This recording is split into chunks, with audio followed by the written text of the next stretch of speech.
Os resultados que emergiram das urnas nas eleições do primeiro turno em 2024 resultou em um forte crescimento dos partidos do chamado Centrão e da extrema-direita. A esquerda, que tem no PT sua principal força, cresceu menos do que o esperado. Nas eleições municipais de 2020, o PT conquistou 183 prefeituras. Em 2024, conquistou 248 mandatos de prefeito, sem contar com o resultado das 13 disputas do segundo turno, das quais 4 são em capitais: Fortaleza, Natal, Porto Alegre e Cuiabá. Pois bem, nas eleições de 2020, o PT conquistou 183 prefeituras do país, como já dissemos. Porém, tem um detalhe sobre o qual pouco se tem comentado. Refiro-me ao fato de que, na janela partidária de 2023, 45 prefeitos deixaram suas agremiações e se filiaram ao Partido dos Trabalhadores. Só um esclarecimento. Janela partidária é o período do calendário eleitoral no qual um político com mandato pode trocar de partido sem perder o seu mandato. Assim, dos 183 prefeitos eleitos em 2020 pelo PT, um saiu do partido e se filiou a uma outra agremiação, enquanto 45 prefeitos saíram de outros partidos e foram para o PT. Logo, o PT chegou às eleições de 2024 com 226 prefeituras, e não as 183 que resultou da eleição de 2020. Quero dizer com isso que o resultado da eleição deste ano para o Partido dos Trabalhadores foi pior do que o que se tem divulgado. O PT conquistou apenas 22 novas prefeituras, saindo de 226 para 248. Quais as razões de um desempenho tão baixo para o Partido dos Trabalhadores, que é o maior partido de esquerda da América Latina? Bem, as razões são várias. Eu vou comentar aqui sobre 2 dessas razões. Uma dessas razões é histórica. Se trata do antipetismo. Esse fenômeno é antigo e remonta à própria fundação do partido e que foi sendo intensificado pelo Poder Judiciário e a mídia tradicional desde meados do ano de 2006, a partir do que denominaram de mensalão, o qual durante 7 anos, de 2006 a 2012, período de julgamento no STF, fez aumentar muitíssimo o sentimento antipetista na sociedade, ou em parte da sociedade. Esse sentimento se intensificou ainda mais com a Lava Jato de Sérgio Moro e Deltan Dallagnol, de modo a tornar o sentimento antipetista em ódio contra o PT, contra suas lideranças e contra seus militantes. Sentimento este muito latente nas eleições de 2016, de 2020 e de 2022. Inclusive, e infelizmente, com assassinato de militantes petistas. Porém, esse sentimento antipetista, que ainda existe e é forte na sociedade, parece não ter sido decisivo para o resultado tão pequeno, o resultado eleitoral tão pequeno do Partido dos Trabalhadores nas eleições de 2024. Notadamente, a violência política contra o PT e sua militância foi bem menor que a violência nos pleitos anteriores. Tanto diminuiu a violência física das ruas, das ameaças verbais a vias de fato, quanto diminuiu a violência institucional na propaganda eleitoral e nos debates públicos dos candidatos de oposição. Logo, o antipetismo não pode ser tido como a grande causa do baixo desempenho eleitoral do PT nas urnas em 2024, ainda que o antipetismo continue sendo real e concreto. Ora, na vida política, como na vida individual, diante de um problema, você se mobiliza para neutralizá-lo e superá-lo. E creio que a direção do PT tenha feito isto de forma brilhante na eleição de 2016, após o golpe contra Dilma Rousseff, durante a prisão de Lula em 2018 e os 580 dias de cárcere na masmorra de Curitiba, com um movimento de solidariedade política, o qual um historiador sério não pode falar da história política do Brasil sem citá-lo. Me refiro à Vigília Lula Livre. Foi um acontecimento fantástico nesse tempo de intensa pobreza política que vivemos, materializado no individualismo desenfreado e de guetos identitários.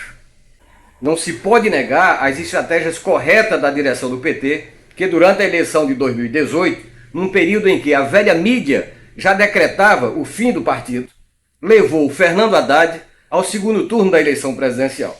Mesma estratégia que manteve vivo o partido nas eleições municipais de 2020.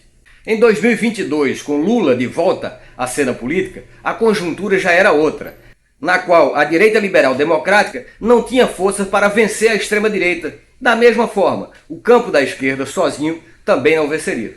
Então, o caminho estratégico era a frente ampla que foi construída em torno do presidente Lula. De outra forma, dificilmente se teria vencido a extrema-direita.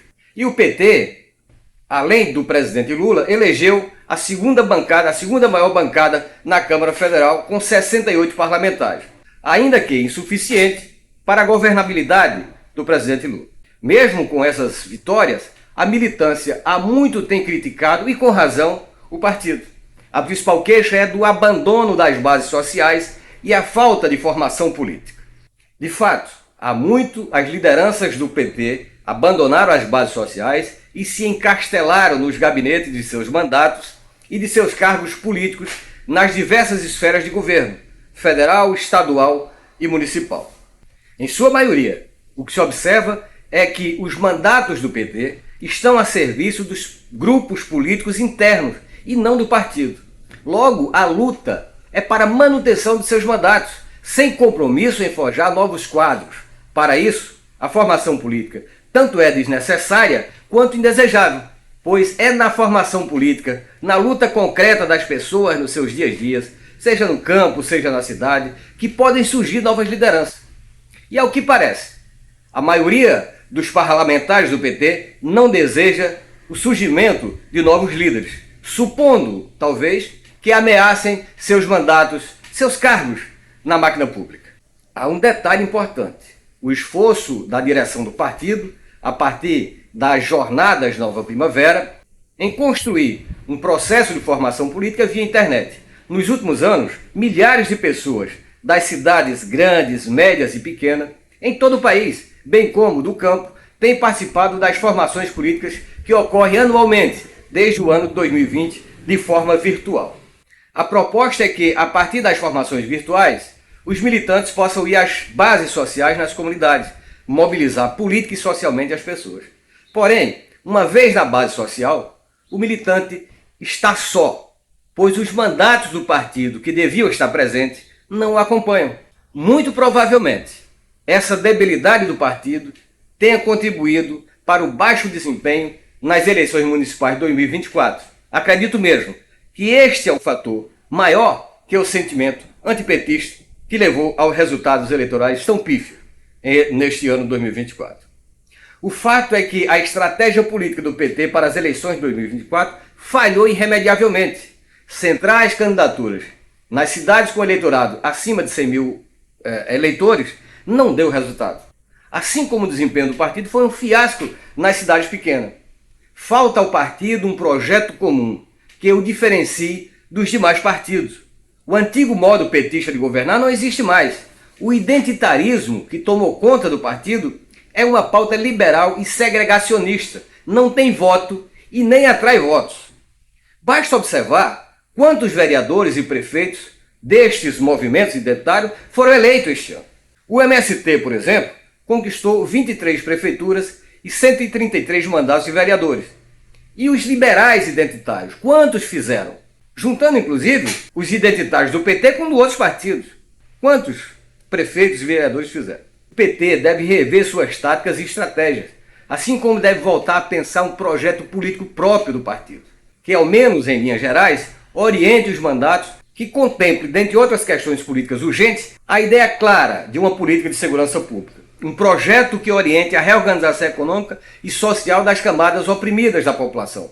Um projeto para a agricultura familiar, sem romantismo, como se tem hoje, dado que a agricultura familiar continua sendo a agricultura de subsistência. As questões objetivas da população é o que deve orientar os processos de formação política e de retorno do partido às bases sociais. Nestes termos, o partido necessita urgente de rever seu projeto para o povo brasileiro.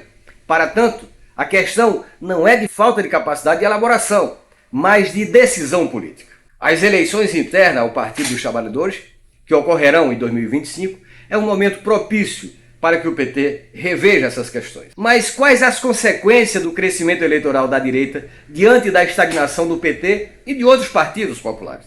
A principal consequência é o aumento da força política da direita e centro-direita no Congresso Nacional, obrigando ao governo Lula a ceder espaço cada vez maiores a essas agremiações. A tendência que veio das urnas aponta para um crescimento do número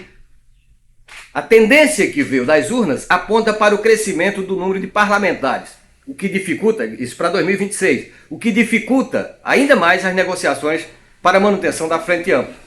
No entanto, essa questão pode ser menor, caso se confirme o racha na extrema-direita, como parece estar em curso, provocado pela entrada em cena, a partir da eleição municipal deste ano, da figura extremista do ex-candidato a prefeito de São Paulo, o Paulo Massal. Bem, esta é uma conjuntura de momento. Agora é observar como ela se desenrola. Porém, não basta observar. Temos que agir ou ficamos a reboque das forças políticas representantes do capital financeiro e do agronegócio.